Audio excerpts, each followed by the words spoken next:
అవన్నీ నేను చీప్గా నేను మాట్లాడను. అంటే బాధ్యత లేకుండా వెళ్ళడం ఏదైతే మీరు ఒకసారి చూస్తే కోడ్ ఆఫ్ కాండక్ట్ ఉంది. కోడ్ ఆఫ్ కాండక్ట్ అనేది రాజకీయ పార్టీలకు వర్తిస్తుంది, కంటెస్ట్ చేసే అభ్యర్థులకు పనిచేస్తుంది, అధికార యంత్రాంగానికి పనిచేస్తుంది. కానీ విచిత్ర వాదన మేము మాత్రం మాకు కోడ్ ఆఫ్ కాండక్ట్ లేదు, మేము ఎక్కడికైనా పోతాం అని వైలేట్ చేసి ఒకసారి ఎలక్షన్ కమిషన్ ఆర్డర్ ఇచ్చిన తర్వాత మీరు రావడానికి వీలు లేదంటే ప్రజాస్వామ్యం నిలిపేయాలి. దట్టు ఎలక్షన్ కమిషన్ ఇచ్చిన తర్వాత మీరు ఎవరు పోవడానికి?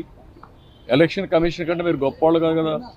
మీ రాజకీయ పార్టీ కానీ ఏ రాజకీయ పార్టీ కానీ ఈరోజు నడుస్తున్నాయంటే ఎన్నికల కమిషన్ గైడ్ లైన్స్ ప్రకారం మనం నడుస్తున్నాం. ప్రజాస్వామ్యంలో అటానమస్ బాడీ ఎన్నికల కమిషన్. ఈరోజు ఎమ్మెల్సీ ఎలక్షన్ జరుగుతున్నాయి.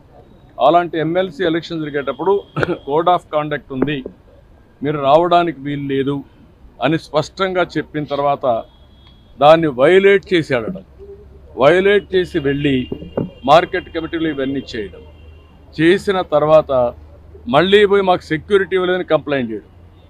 అంటే మీరు చేసే ఇల్లీగల్ యాక్టివిటీస్ కూడా సెక్యూరిటీ ఇవ్వాలన్నా కరెక్ట్ కాదు.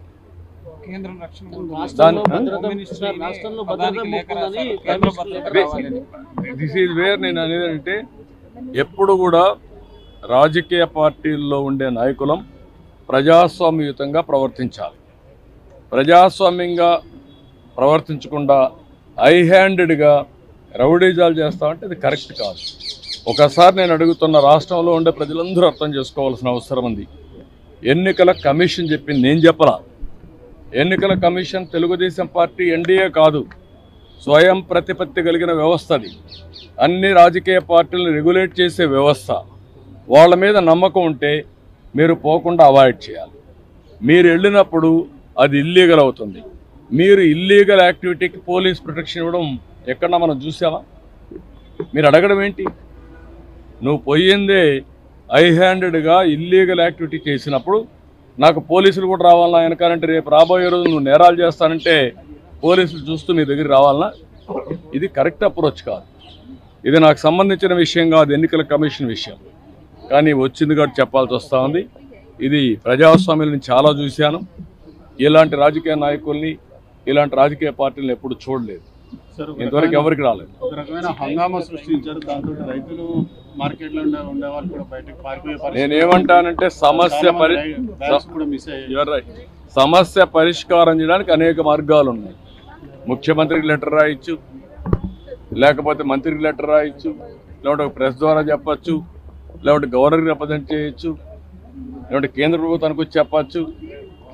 అట్లా చేయకుండా వాళ్లకు అసౌకర్యం కలిగించే విధంగా లేకపోతే అసెంబ్లీలో మాట్లాడచ్చు. మార్గాలు అనేక ఉన్నాయి రాజకీయ పార్టీలకి. ఆ పార్టీలు అవలంబించే తీరు చాలా ముఖ్యం. ఆ విషయం గుర్తుపెట్టుకోండి. అన్ని చూస్తారు కదా మీరు.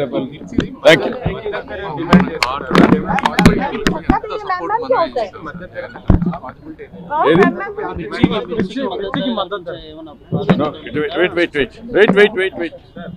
ఇప్పుడు నేనేమంటానంటే ఎప్పుడు కూడా తెలుగుదేశం ప్రభుత్వం ఎక్కడ కూడా సమస్య వస్తే అక్కడ ఉంటాం. ఫస్ట్ టైం మన వరదలు వస్తే ఇన్ టైం రైతులకు నష్టపరిహారం, ఇన్పుట్ సబ్సిడీ ఇమ్మీడియట్గా వాళ్ళ అకౌంట్కి వేసాం. మొన్నే వరిధాన్యం పాత బకాయిలు 1500 కోట్లు 1600 కోట్లుంటే పాత బకాయిలన్నీ క్లియర్ చేశాం. అదే సమయంలో మొన్న మేము ప్రొక్యూర్ చేస్తే దగ్గర 7,500 కోట్ల రూపాయలు 48 అవర్స్ టైం పెట్టుకొని 48 గంటల్లో వాళ్ళు ఇచ్చిన వెంటనే ఆ డబ్బులను వాళ్ళ అకౌంట్లో వేసాం. ఇలాంటివి మైక్రో ఇరిగేషన్ పూర్తిగా నిలిపేస్తే మైక్రో ఇరిగేషన్ మళ్ళా ఇచ్చి స్ట్రీమ్ లైన్ చేసాం. ఈరోజు కాటన్ పూర్తిగా ఇదైతే దాన్ని కూడా స్ట్రీమ్ లైన్ చేసాం. ఒకటి కాదు, ఈరోజు టమోటా రైతులు ఇబ్బందుల్లో ఉంటే దాన్ని టేకప్ చేస్తున్నాం.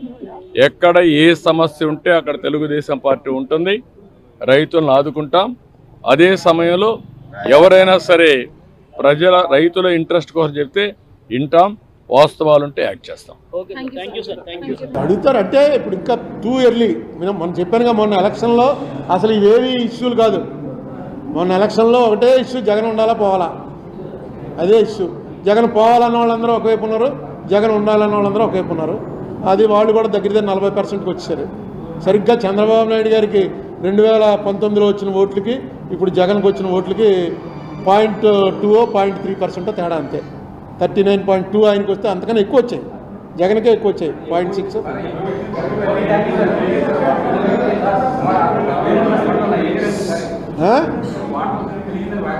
అదే పర్సంటేజ్, నేను చెప్పేది పర్సంటేజ్. ల్యాండ్ టైటిలింగ్ యాక్ట్ ముంచేసింది. ల్యాండ్ టైటిలింగ్ యాక్ట్ అన్నది ఆఖరిలో నెయిల్ ఇన్ ఏదో అంటారు, last nail in the coffin అని. అంటే ఈ సమాధుల్లో కొట్టున్నప్పుడు చుట్టూ శవం లోపలెట్టి మేకులు కొడతారు, చుట్టూ మేకులు కొడుతున్నప్పుడు ఆఖరి మేకు టకామని కొడితే తీసుకెళ్ళి దింపేయడమే. ఆఖరి మేకు ఏంట్రా అంటే land titling act. Land titling act చాలా డ్యామేజ్ చేసింది, ఊహించినంత డ్యామేజ్ చేసింది. మెయిన్ అదొకటి లాస్ట్లో కొట్టింది. ఫస్ట్ నుంచి కొట్టుకుంటూ వచ్చిందేమో సారా రేట్లు, ఈ రెండు గట్టిగా కొట్టాయి. ఇంకా ఏమండి, ఇగో మీకు ఒక ఆయన పంపాడు, ఒక చిన్న ఇగో లాస్ట్లో ఇది వినేయండి. మొన్న మోడీ గారును ఈయన పక్కకి వెళ్ళారు, చూశారుగా మీరు. దీని పక్కకి వెళ్ళారట. దేని పక్కకి, మన స్టేజ్ మీద పదవి స్వీకారం టైంలో మోడీ గారిని చంద్రబాబు నాయుడు గారు పక్కకి వెళ్ళారట. పక్కకి వెళ్ళి ఇగో ఒక ఆయన పంపాడు. చంద్రబాబు మోడీని రహస్యంగా ఒక ప్రశ్న అడిగాడు. అయ్యా, మహాబలుడైన జగను ఎట్లు ఓడును? దానికి సమాధానంగా మోడీ చెప్పాను, అంటే భారతంలోదనమాట. నా చేతను నీ చేతను, తిట్లు తిన్న పవనుని చేతను, ఆస్తి అడిగిన చెల్లి చేత, తల్లి చేత, సచివుడగు సజ్జల చేత, అరయంగు జగను దోడే 6 చేతను. ఈ 6 కలిపి జగన్ని ఫినిష్ చేశారు. అండ్ అందులో ఎవరెవరు? నేను అంటే మోడీ, చంద్రబాబు, పవను, షర్మిల, విజయలక్ష్మి గారు, సచివుడగు సజ్జల పక్కన ఆయనగా అన్ని మాట్లాడాడు. వీళ్ళు 6 కలిసాను. ఇదేదో బాగుందని పెట్టుకున్నాను, బాగుంది కదా. కర్ణుడు చచ్చిపోయినప్పుడు శ్లోకానికి కొంచెం మార్పులు చేశాడు అన్నమాట.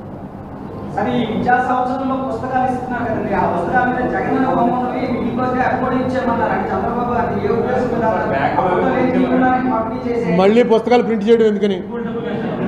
మన దగ్గర డబ్బులు లేవు, అదే తెలంగాణలో ఆపేయమన్నారు. తెలంగాణలో ఆపేయమన్నారు ఎందుకంటే వాళ్ళకి డబ్బులు ఉన్నాయి. అదే మన విభజన, మనకి విభజనలో జరిగిన అన్యాయం అదే. అక్కడ రేవంత్ రెడ్డి మంచి నిర్ణయం. ఈ పుస్తకాలు పేర్లు, ఎన్టీఆర్ పేరు తీసి వైఎస్ఆర్ పేరెట్టి, వైఎస్ఆర్ పేరు తీసి ఎన్టీఆర్ పేరెట్టి, వీటి వల్ల ఏమి ఒక్క ఓటు రాదు. ఆ పెయింటింగు అది చేసేటువంటి డబ్బులు కూడా వేస్ట్.